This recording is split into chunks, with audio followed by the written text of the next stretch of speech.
प्यारे बच्चों, स्वागत है आप सभी का आपके अपने प्यारे से विद्या आनंद के इस यूट्यूब चैनल में। तो कैसे हो आप सभी? मैं आशा करता हूं कि आप सभी अच्छे होंगे, स्वस्थ होंगे और आपकी पढ़ाई भी एकदम जबरदस्त तरीके से चल रही होगी। तो भैया आज का क्लास तो बहुत ही ज़्यादा इम्पोर्टेंट है आप सभी बच्चों के लिए, क्योंकि आज के क्लास में हम लेके आए हैं आपके लिए क्लास 12th फिजिक्स का 100 मोस्ट इंपोर्टेंट ऑब्जेक्टिव क्वेश्चन। ये सारे के सारे ऐसे प्रश्न है जो आपके बोर्ड एग्जाम में हर एक बार पूछे जाते हैं। तो भाई आज के क्लास को आप सभी बिल्कुल ध्यान से देखना और इन सारे प्रश्नों को आप अच्छे से याद करते चलना। भाई यहां से बहुत सारा प्रश्न आपके बोर्ड एग्जाम में देखने को मिलेगा भाई, इसीलिए लास्ट तक हमारे साथ बने रहना। देखिए पहला नंबर सवाल आपके सामने है, आप सही सही आंसर को लगाते चलिएगा। देखिए पहला नंबर पूछा क्या गया है, विद्युत धारा का मात्रक क्या होता है। अब लगाओ जी, कितना आसान सा सवाल है कि SI unit of electric current. तो आप लोगों ने एक फॉर्मूला पढ़ा होगा कि धारा आई बराबर जो फॉर्मूला होता है वो होता है क्यू अपॉन टी। क्यू है तो भाई ये कूलम है और टी क्या है, समय है, तो यानी कि सेकंड है। सी एस इनवर्स एक होता है और दूसरा होता है ampere. Option A correct answer है, इसको भी आप याद रखिएगा। कूलम प्रति सेकंड होता है और एक होता है ampere. Option number A is the correct answer, ध्यान में रखिएगा आप सभी। चलिए दूसरा नंबर सवाल देखिए, सूर्य के प्रकाश का स्पेक्ट्रम है। सूर्य के प्रकाश का जो स्पेक्ट्रम होता है वो होता है सतत भाई। ऑप्शन ए करेक्ट आंसर है, 2 का ए लगा लो जी, बिल्कुल करेक्ट आंसर है। और ध्यान से देखिएगा भाई इन सारे प्रश्नों को, क्योंकि बहुत ही ज्यादा इंपॉर्टेंट है। चलिए तीसरा नंबर सवाल देखिए आपके सामने आ चुका है। जीवाश्म की आयु पता की जाती है। जीवाश्म की आयु जो पता की जाती है वो किसके द्वारा की जाती है भाई? तो यह की जाती है कार्बन डेटिंग से, यानी कि ऑप्शन ए सही जवाब है। 3 का ए लगा लो जी, बिल्कुल करेक्ट आंसर है। फोर्थ नंबर सवाल देखिए आपके सामने है, आसान सा सवाल है भाई, लगाते चलो आंसर भाई, चैट सेक्शन में लगाते चलो आंसर और याद भी करते चलो। इंपॉर्टेंट क्वेश्चन है। देखिए 6 गुणांक का एसआई मात्रक क्या होता है? 6 गुणांक का जो एसआई मात्रक होता है वो होता है हर्ज। ऑप्शन डी करेक्ट आंसर है, 4 का D is the correct answer, याद रखिएगा। चलिए फिफ्थ नंबर सवाल देखिए, दो उत्तल लेंस जो एक दूसरे के संपर्क में है, क्या दो उत्तल लेंस जो कि एक दूसरे के संपर्क में है तो उसका समतुल्य लेंस क्या होगा? तो यह उत्तल ही हो जाएगा। ऑप्शन ए सही जवाब है, 5 का A is the correct answer. Six number सवाल देखिए आपके सामने है, कांच के एक अवतल लेंस को जब पानी में डुबाया जाता है, क्या कांच के एक अवतल लेंस को जब पानी में डुबाया जाता है तब यह हो जाता है, क्या होता है भाई? तो यह हो जाता है कम अपसारी। ऑप्शन सी राइट आंसर है, 6 का C is the correct answer.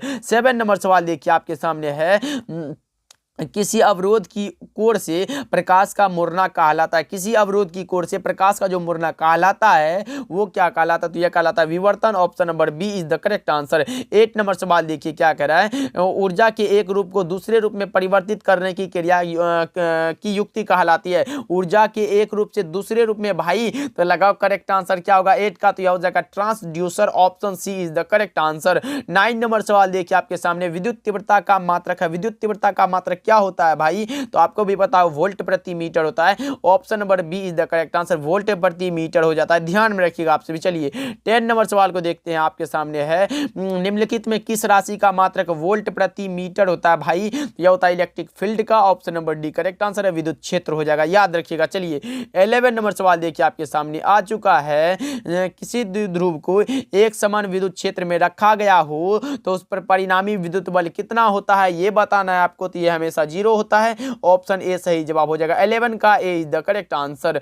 12 number सवाल देखिए क्या कर रहा है, आवेशित खोखले गोले के अंदर विद्युत तीव्रता होती है। आवेशित खोखले गोले के अंदर पूछा गया भाई, तो कैसा होता है? तो 0 होता है। ऑप्शन बी राइट आंसर हो जाएगा 12 का, याद रखिएगा। चलिए 13 नंबर सवाल को देखते हैं, किसी संधारित्र की धारिता का मात्रक क्या होता है? तो संधारित्र की धारिता का जो मात्रक होता है वो फैराड होता है, आपको भी पता है और मुझे भी पता है। ऑप्शन सी राइट आंसर होने वाला है, लगा लो आप सभी। चलिए नेक्स्ट सवाल क्यों बढ़ते हैं, 14 नंबर सवाल देखिए क्या कह रहा है, वायु में गोलीय चालक की धारिता समानुपाती होती है। वायु में गोलीय चालक की धारिता समानुपाती किसके समानुपाती होती है? तो गोले की त्रिज्या के। ऑप्शन बी सही जवाब हो जाएगा, 14 का B is the correct answer. चलिए 15 नंबर सवाल को देखते हैं क्या कह रहा है, किसी पदार्थ का परावैद्युत नियतांक हमेशा अधिक होता है। भाई किसी पदार्थ का जो परावैद्युत नियतांक है वो हमेशा अधिक होता है। किससे अधिक होता है ये पूछा गया आप सभी से, बस लगा लो, एक से अधिक होता है। ऑप्शन सी राइट आंसर हो जाएगा। चलिए 16 नंबर सवाल देखिए, परावैद्युत सामर्थ्य का एसआई मात्रक होता है। परावैद्युत सामर्थ्य का जो एसआई मात्रक होता है वो क्या होता है आपको भी पता होगा, ये वोल्ट प्रति मीटर होता है। ऑप्शन सी करेक्ट आंसर हो जाएगा, वोल्ट प्रति मीटर होता है, याद रखिएगा। चलिए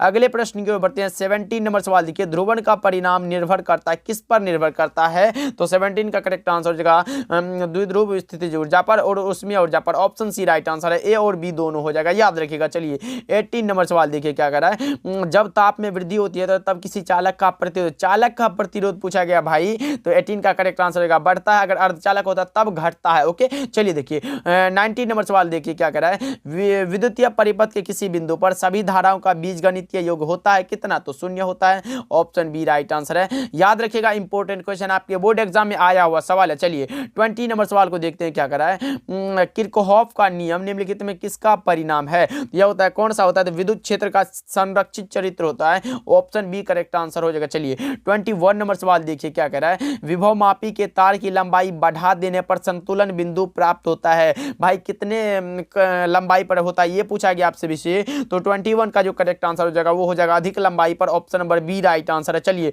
22 नंबर सवाल देखिए, किलोवाट घंटा मात्रक है। भाई इसको तो अच्छे से रट लो, किलोवाट घंटा मात्रक किसका है ये पूछा गया है। ये क्वेश्चन आपके बोर्ड एग्जाम में कई बार पूछे जा चुके हैं, याद रखिएगा। ये ऊर्जा का हो जाएगा, ऑप्शन बी करेक्ट आंसर हो जाएगा। और ये जो नीचे में क्वेश्चन है ये भी इंपॉर्टेंट है, याद रखिएगा।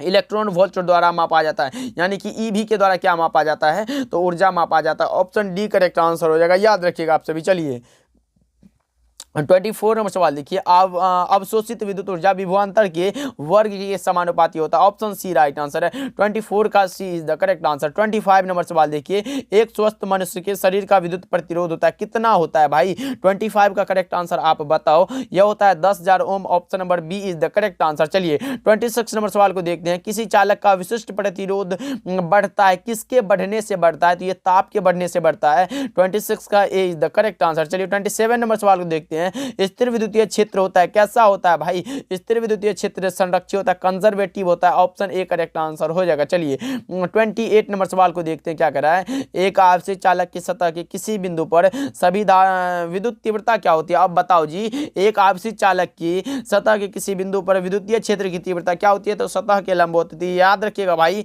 इंपॉर्टेंट क्वेश्चन है। चलिए 29 नंबर सवाल को देखते हैं क्या कर रहा है, विद्युत क्षेत्र में किसी विद्युत द्विध्रुव को घुमाने में किया गया कार्य क्या होता है? तो फॉर्मूला होता है W बराबर P(E1 - cos θ)। Option number A is the correct answer. चलिए 30 नंबर सवाल देखिए आपके सामने है, पानी का परावैद्युत स्थिरांक होता है, पानी का परावैद्युत स्थिरांक कितना होता है ये पूछा गया आपसे विषय। तो बस याद रखिएगा 80 होता है। ऑप्शन ए राइट आंसर हो जाएगा। चलिए परावैद्युतता यानी कि एप्सिलॉन नोट का मात्रक होता है कितना होता है? भाई एप्सिलॉन नोट का जो मात्रक होता है वो कितना होता है आपसे पूछा गया, तो यह होता है फैराड प्रति metre. Option B right answer हो जाएगा। चलिए 32 नंबर सवाल देखिए, कूलम्ब बल है, कूलम्ब बल केंद्रीय बल और विद्युत बल दोनों है। ऑप्शन सी राइट आंसर है, ए और बी दोनों हो जाएगा, याद रखिएगा। चलिए 33 नंबर सवाल देखिए, एक 1 वोल्ट बराबर होता है, 1 वोल्ट बराबर कितना होता है? यानी कि 1 वोल्ट बराबर जो होता है वो होता है 1 जूल प्रति कूलम्ब। कहां दिया गया भाई? लगा लो, option B is the correct answer. चलिए 34 नंबर सवाल देखिए, नीले रंग के लिए कार्बन प्रतिरोध का कलर कोड होता है। 34 का करेक्ट आंसर बताओ भाई, नीले रंग के लिए पूछा गया, यानी कि मैंने ट्रिक बताया था, बीबी रोय जीबी। भाई बीबी किसके लिए रो रही है? तो जीबी के लिए। भाई उसका डाटा खत्म है, उसी के लिए रो रही है। 0 1 2 3 4 5 6 भाई किसके लिए पूछा गया? नीला रखनी ब्लू के लिए। भाई कितना है? तो 6 है। ऑप्शन डी राइट आंसर है, याद रखिएगा आप सभी। चलिए 35 नंबर सवाल देखिए क्या कर रहा है, निम्नलिखित में कौन सही है? निम्नलिखित में सही कौन सा है? तो 1 वाट बराबर 1 जूल पर सेकेंड होता है। ऑप्शन ए राइट आंसर हो जाएगा। चलिए 36 नंबर सवाल देखिए, कार्बन प्रतिरोध में हरे रंग का पूछा गया आपसे विषय। अब लगाओ करेक्ट आंसर क्या होगा? हरे रंग के लिए पूछा गया है, तो 36 का करेक्ट आंसर क्या होगा? तो वही लगा लेना, बीबी रोय जीबी वाला, बीबी रोय जीबी के लिए। भाई तो लगाओ कौन सा करेक्ट आंसर होगा, किसके लिए पूछा गया? कार्बन प्रतिरोध में हरे रंग के लिए पूछा गया। भाई तो लगाओ 36 का करेक्ट आंसर क्या होगा? 0 1 2 3 4 5 और 6। तो 36 का करेक्ट आंसर हो जाएगा कौन सा? तो आप लगा सकते हो 5 होता है और इसके लिए कौन सा होता है, ग्रीन भाई, ऑप्शन डी करेक्ट आंसर हो जाएगा। ग्रीन मतलब क्या होता है आपको भी पता होगा, हरा होता है। चलिए नेक्स्ट सवाल की ओर बढ़ते हैं। विद्युत का सबसे अच्छा चालक निम्नलिखित में कौन है, तो चांदी है, आपको भी पता है, ऑप्शन ए करेक्ट आंसर हो जाएगा। चलिए 38 नंबर सवाल देखिए, विद्युत हीटर में जिस पदार्थ का उपयोग किया जाता है वो कौन सा होता है, तो वो हो जाता है हमारा nichrome, option D correct answer हो जाएगा। चलिए 39 नंबर सवाल देखिए, आदर्श वोल्ट मीटर का प्रतिरोध होता है। पहले तो मैं बता दूं, अगर आदर्श एमीटर पूछे तो वो 0 होता है, अगर सिर्फ एमीटर पूछे तो वो बहुत कम होता है, लेकिन आदर्श वोल्ट मीटर पूछे तो वो अनंत हो जाता है। ऑप्शन डी करेक्ट आंसर हो जाएगा। चलिए 40 नंबर सवाल देखिए आपके सामने है, विद्युत धारा के चुंबकीय प्रभाव की खोज किस वैज्ञानिक ने की। विद्युत धारा के चुंबकीय प्रभाव की खोज किस वैज्ञानिक ने की थी, ये पूछा गया आप सभी से, बस लगा लो ऑस्टेड साहब ने, ऑप्शन सी राइट आंसर हो जाएगा। चलिए 41 नंबर सवाल देखिए, विषुवत रेखा पर नमन कोण का मान होता है। विषुवत रेखा पर नमन कोण का मान कितना होता है, तो आपको भी पता होता है 0 डिग्री होता है, ऑप्शन ए करेक्ट आंसर हो जाएगा, याद रखिएगा आप सभी। ओके चलिए देखिए 42 नंबर सवाल देखिए, प्रतिचुंबकीय पदार्थों की चुंबकशीलता होती है। प्रतिचुंबकीय पदार्थों की चुंबकशीलता अगर आपसे पूछा जाए तो वो बहुत कम होती है भाई, और लौह चुंबकीय की सबसे अधिक होते हैं। चलिए 43 नंबर सवाल देखिए, प्रकाश के रंग का कारण है, प्रकाश के रंग का क्या कारण है, तो इसकी आवृत्ति है, ऑप्शन ए करेक्ट आंसर हो जाएगा। चलिए 44 नंबर सवाल को देखते हैं, आपके सामने आ चुका है, किसी गोलीय पृष्ठ के अंदर यदि +Q आवेश रख दिया जाए तो संपूर्ण पृष्ठ से निकलने वाला विद्युत फ्लक्स क्या होता है, भाई लगाओ करेक्ट आंसर क्या होगा 44 का, तो मैं बता दूं यह होता है Q बटा में epsilon naught, option B correct answer हो जाएगा। चलिए 45 नंबर सवाल को देखते हैं, आवेश के पृष्ठ घनत्व का मात्रक है। आवेश के पृष्ठ घनत्व के लिए क्या फॉर्मूला होता है भाई, बताओ 45 का करेक्ट आंसर क्या होगा, यह हो जाता है कूलम प्रति मीटर स्क्वायर, भाई ऑप्शन ए करेक्ट आंसर हो जाएगा। 45 का A is the correct answer. 46 number सवाल देखिए, विद्युत परिपथ की शक्ति क्या होती है। विद्युत परिपथ की शक्ति जो P बराबर फॉर्मूला होता है वो होता है V स्क्वायर बटा में R, आपको भी पता होना चाहिए, ऑप्शन सी में दिया गया राइट आंसर हो जाएगा। चलिए 47 नंबर सवाल देखिए, सेल का विद्युत वाहक बल मापा जाता है किसके द्वारा, तो विभव मापी के द्वारा, ऑप्शन डी करेक्ट आंसर हो जाएगा। चलिए 48 नंबर सवाल को देखते हैं, आपके सामने आ चुका है, किसी गोलीय चालक के अंदर विद्युत क्षेत्र होता है। गोलीय चालक के अंदर पूछा तो कौन सा होता है, 0 होता है, आपको भी पता होगा। 48 का जो करेक्ट आंसर हो जाएगा वो हो जाएगा ऑप्शन नंबर बी। ओके चलिए देखिए 49 नंबर सवाल देखिए, इलेक्ट्रॉन वोल्ट इकाई है। इलेक्ट्रॉन वोल्ट किसकी इकाई है भाई, तो ऊर्जा की, आपको भी पता होना चाहिए, ऑप्शन डी करेक्ट आंसर हो जाएगा, याद रखिएगा आपसे भी। ओके चलिए देखिए नेक्स्ट सवाल के बढ़ते हैं। 50 नंबर सवाल देखिए, चुंबकीय आघूर्ण बढ़ाने पर दोलन करते चुंबक का आवर्तकाल क्या होता है। चुंबकीय आघूर्ण बढ़ाने पर दोलन करते चुंबक का जो आवर्तकाल होता है वो जो होता है वो घटता है, ऑप्शन बी करेक्ट आंसर हो जाएगा। चलिए 51 नंबर सवाल को देखते हैं, आपके सामने आ चुका है, 25 वाट 220 वोल्ट तथा 100 वाट 220 वोल्ट के दो बल्बों में से प्रतिरोध किसका ज्यादा होगा, इसका होगा या फिर इसका होगा, कौन सा होगा, ये पूछा गया आपसे भी से, तो लगाओ 51 का करेक्ट आंसर क्या होगा, ये हो जाता है 25 वाट वाले का, यानी कि ऑप्शन नंबर ए करेक्ट आंसर हो जाएगा। चलिए नेक्स्ट सवाल की बढ़ते हैं। 52 नंबर सवाल है, टीवी प्रसारण के लिए जिस आवृत्ति परास का उपयोग होता है वो कौन सा होता है, तो टीवी परास के लिए जो होता है वो 30 से 300 मेगाहर्ट्ज होता है, आपको भी पता है, इंपॉर्टेंट क्वेश्चन याद रखिएगा भाई, बहुत ही इंपॉर्टेंट है, इसको तो आप याद रखिएगा, टीवी प्रसारण के लिए होता है 30 से 300 मेगाहर्ट्ज होता है। ओके चलिए देखिए 53 नंबर सवाल को देखते हैं, एन टाइप का अर्धचालक प्राप्त करने के लिए, क्या एन टाइप का अर्धचालक प्राप्त करने के लिए जर्मेनियम से मिलाया गया अपद्रव्य कौन सा होता है, ये पूछा गया आप सभी से, तो 53 का करेक्ट आंसर क्या होगा बताओ आपसे भी। पी के लिए जो होता है वो कौन सा होता है, त्रिसंयोजक हो, तो एन टाइप के लिए कौन सा पंच संयोजक हो गया, यानी कि 53 का जो करेक्ट आंसर हो जाएगा वो हो जाएगा ऑप्शन नंबर सी, याद रखिएगा। अगर पी टाइप के लिए होता है तब आप त्रिसंयोजक लगाते हैं। ओके चलिए देखिए 54 नंबर सवाल देखते हैं, क्या कह रहा है, दो प्रतिरोध 3:4 के अनुपात में समांतर क्रम में जुड़े हैं, तो इनमें उत्पन्न ऊष्मा के परिणामों का अनुपात कितना होगा, तो 4:3 कहाँ है, ऑप्शन नंबर ए में दिया गया, करेक्ट आंसर हो जाएगा, याद रखिएगा आपसे भी। चलिए 55 नंबर सवाल देखिए, एक प्राविद्युत समांतर पट्टी का संधारित्र की पट्टियों के बीच डाल देने पर धारिता का मान क्या होता है, तो 55 का करेक्ट आंसर हो जाएगा बढ़ता है, ऑप्शन ए राइट आंसर हो जाएगा। चलिए 56 नंबर सवाल को देखते हैं, विनाशी व्यतिकरण के लिए पथांतर होता है, विनाशी व्यतिकरण के लिए पथांतर क्या होता है, तो बताओ करेक्ट आंसर क्या होगा 56 का, तो मैं बता दूं इसका जो करेक्ट आंसर होता है वो होता है +2n+1 इंटू लेमडा बटा में 2, option number B right answer हो जाएगा। चलिए 57 नंबर सवाल देखिए आपके सामने है, 1.5 अपूर्णांक वाला एक उत्तल लेंस 1.33 अपूर्णांक के पानी में डुबाते हैं तो व्यवहार कैसा करेगा? यह व्यवहार करेगा उत्तल लेंस की तरह। ऑप्शन ए करेक्ट आंसर हो जाएगा। चलिए 58 नंबर सवाल देखिए क्या कह रहा है। पूर्ण तरंगी दृष्टिकरण में यदि निवेश आवृत्ति कितना है तो 50 हर्ट्ज है, तो निर्गम आवृत्ति कितनी होगी? तो 58 का करेक्ट आंसर हो जाएगा 100 Hz। Option number B right answer हो जाएगा। चलिए 59 नंबर सवाल देखिए क्या कह रहा है। जब प्रकाश एक माध्यम से दूसरे माध्यम में प्रवेश करता है तो कौन सी राशि परिवर्तित नहीं होती है? भाई नहीं होती है, कौन सा? तो आवृत्ति परिवर्तित नहीं होती है। Option number B right answer हो जाएगा। चलिए 60 नंबर सवाल देखिए आपके सामने। निम्नलिखित में कौन विद्युत क्षेत्र में विक्षेपित होता है? निम्न में से कौन सा जो विद्युत क्षेत्र में विक्षेपित होता है पूछा गया है? तो लगा लो कैथोड किरणें। ऑप्शन डी करेक्ट आंसर हो जाएगा, याद रखिएगा। चलिए 61 नंबर सवाल देखिए आपके सामने। चुंबकीय विषुवत रेखा पर नमन कोण का मान कितना होता है? नमन कोण पूछा भाई, विषुवत रेखा पर तो 0 होता है। ऑप्शन ए करेक्ट आंसर है, याद रखिएगा। चलिए 62 नंबर सवाल देखिए आपके सामने आ चुका है। यंत्र जो यांत्रिक ऊर्जा को विद्युत ऊर्जा में बदलता है वह कौन सा है? यंत्र जो यांत्रिक ऊर्जा को विद्युत ऊर्जा में बदलता है वो कौन सा है? ये पूछा गया आपसे भी, तो वो हो जाता है डायनेमो। अगर पूछ दे कि विद्युत ऊर्जा को यांत्रिक ऊर्जा में बदलता है, वो बदलता है मोटर। इसको भी आप याद रखिएगा। चलिए 63 नंबर सवाल देखिए। किस दृष्टि दोष को दूर करने के लिए बेलनाकार लेंस का उपयोग होता है? किस दृष्टि दोष को दूर करने के लिए बेलनाकार लेंस का उपयोग होता है? तो 63 का करेक्ट आंसर क्या होगा? Astigmatism. Option D correct answer हो जाएगा भाई, याद रखिएगा। चलिए 64 नंबर सवाल देखिए क्या करें। जब हम किसी वस्तु को देखते हैं तो रेटिना पर बनने वाला प्रतिबिंब होता है। भाई ये सारे के सारे प्रश्न आपके क्वेश्चन बैंक से लिया गया, इसीलिए इतना को पढ़ लो भाई। क्वेश्चन बैंक से हर एक बार बहुत सारा प्रश्न पूछा जाता है, इसलिए याद जरूर कर लेना। जब हम किसी वस्तु को देखते हैं तो रेटिना पर जो बनता है प्रतिबिंब वो कैसा होता है? ये पूछा गया आप सभी से। यह होता है कौन सा? वास्तविक और उल्टा। कैसा होता है? तो 64 का करेक्ट आंसर क्या होगा? आप लगा सकते हो वास्तविक और उल्टा। Option number B is the correct answer. चलिए 65 नंबर सवाल देखिए। धातु का पराविद्युतांक होता है हमेशा इनफिनाइट होता है, अनंत होता है। ऑप्शन बी राइट आंसर हो जाएगा।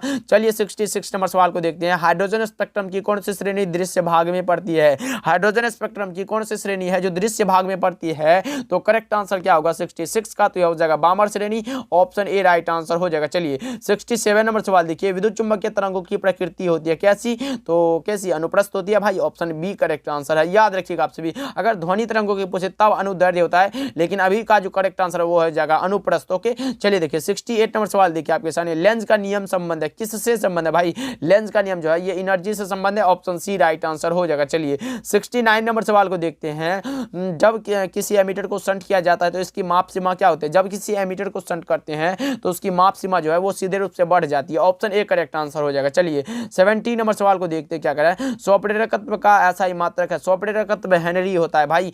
ऑप्शन डी करेक्ट है। चलिए 71 नंबर सवाल देखिए। डायनेमो का कार्य सिद्धांत आधारित है किस पर? तो विद्युत चुंबकीय प्रेरण पर। आपको भी पता होना चाहिए। ऑप्शन बी करेक्ट आंसर हो जाएगा। चलिए 72 नंबर सवाल को देखते हैं क्या कर रहा है। ऑप्टिकल फाइबर किस सिद्धांत पर कार्य करता है? ऑप्टिकल फाइबर जो है ये टोटल इंटरनल रिफ्लेक्शन पर कार्य करता है। ऑप्शन डी करेक्ट आंसर हो जाएगा। चलिए 73 नंबर सवाल देखिए आपके सामने आ चुका है। एक लौह चुंबकीय पदार्थ की चुंबकशीलता म्यू बराबर होती है कितना होता है भाई? तो 73 का जो करेक्ट आंसर हो जाएगा वो जगह mu is greater than 1। Option number A is the correct answer. चलिए 74 नंबर सवाल देखिए आपके सामने है। ध्रुव प्रबलता का सही मात्रक क्या होता है? ध्रुव प्रबलता के लिए कौन सा मात्रक सही है? वो हो जाता है ampere metre. Option C correct answer हो जाएगा, याद रखिएगा आप सभी। चलिए 75 नंबर सवाल देखिए। प्रतिघात का मात्रक। प्रतिघात आए, प्रतिरोध आए, प्रतिबाधा आए, धारित्य प्रतिघात आए, सबका ओम ही होता है। ऑप्शन ए करेक्ट आंसर है, याद रखिएगा आप सभी। चलिए 76 नंबर सवाल को देखते हैं। प्रकाश के अनुप्रस्थरण की पुष्टि करता है कौन करता है भाई? प्रकाश के अनुप्रस्थरण की पुष्टि जो करता है वो करता है ध्रुवण। Option number C correct answer है, याद रखिएगा आप सभी। चलिए 77 नंबर सवाल देखिए। हाइड्रोजन स्पेक्ट्रम की कौन सी श्रेणी अवरक्त भाग में नहीं पड़ती है? यहाँ नहीं पड़ती है पूछा गया आप सभी से। यह होता है Lyman series. Option number D is the correct answer. 78 number सवाल देखिए। बीटा किरणें विक्षेपित होती है भाई। बीटा किरणें जो विक्षेपित होता है वो कहाँ? तो ये चुंबकीय और विद्युतीय दोनों क्षेत्र में। ऑप्शन डी करेक्ट आंसर हो जाएगा। चलिए 79 नंबर सवाल देखिए। किसी वस्तु पर आवेश की न्यूनतम मात्रा कम नहीं हो सकती है, किससे कम नहीं हो सकती है? तो ये 1.6 × 10⁻19 कूलम से कभी कम नहीं हो सकती है। ओके क्यू बराबर आप लोगों ने एन फॉर्मूला पढ़ा होता है। एन एक नंबर है और इलेक्ट्रॉन का चार्ज होता है 1.6 × 10⁻19 कूलम, वही है, याद रखिएगा। चलिए 80 नंबर सवाल देखिए। विद्युत क्षेत्र की तीव्रता का मात्रक होता है। विद्युत क्षेत्र की तीव्रता का जो मात्रक होता है वो क्या होता है आपको पता होगा, ये होता है न्यूटन प्रति कूलम्ब भाई, न्यूटन प्रति कूलम्ब होता है, याद रखना आप सभी। चलिए अगले प्रश्न की ओर बढ़ते हैं। 81 नंबर सवाल है, डिवाई मात्रक है किसका, तो विद्युत द्विध्रुव आघूर्ण का, इलेक्ट्रिक डायपोल मोमेंट का। Option number C is the correct answer. चलिए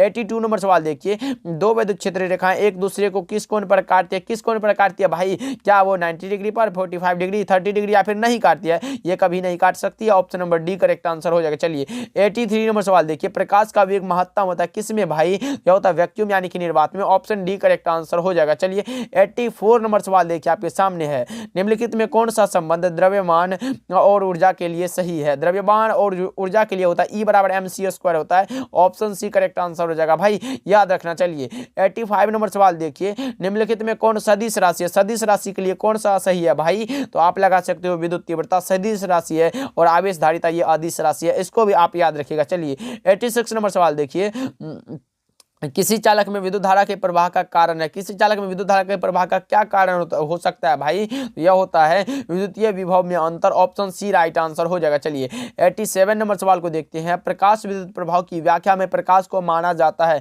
क्या माना जाता है, ये पूछा गया आपसे से, तो 87 का करेक्ट आंसर क्या होगा, तो कण माना जाता है। ऑप्शन बी राइट आंसर हो जाएगा। चलिए 88 नंबर सवाल को देखते हैं, द्रव्य तरंग सिद्धांत के प्रतिपादक कौन थे, द्रव्य तरंग सिद्धांत के प्रतिपादक का नाम पूछा गया है, तो आप लगा सकते हो de Broglie. Option A correct answer है। आवेश की विमा, आवेश का विमा क्या होता है भाई, लगाओ करेक्ट आंसर क्या होगा, Q बराबर आई टी, मैंने अभी फॉर्मूला तो आपको बताया था, Q बराबर जो होता है वो होता है I और T। I क्या है तो भाई धारा है, एम्पियर में लिखो और टाइम को T लिख दो।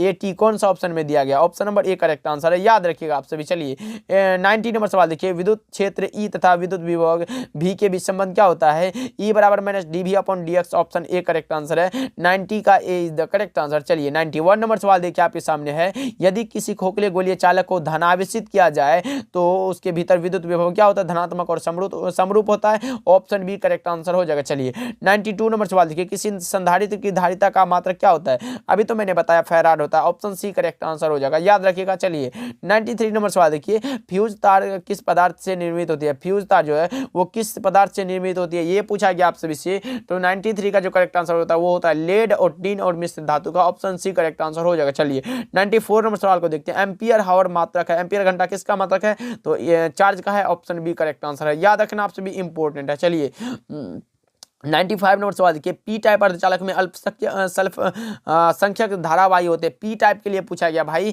तो पी टाइप के लिए होल होता है, एन टाइप के लिए इलेक्ट्रॉन होता है। ऑप्शन नंबर अभी का जो option number B correct answer हो जाएगा। चलिए 96 नंबर सवाल देखिए, मूल गेट है, मूल गेट कौन कौन से होता है आपको पता है क्या, एंड और नोट होता है। ऑप्शन डी करेक्ट आंसर हो जाएगा। चलिए 97 नंबर सवाल को देखते हैं, कैथोड किरणें व्यवहार करती है किसके जैसा, तो कैथोड किरणें इलेक्ट्रॉन के जैसा व्यवहार करती है।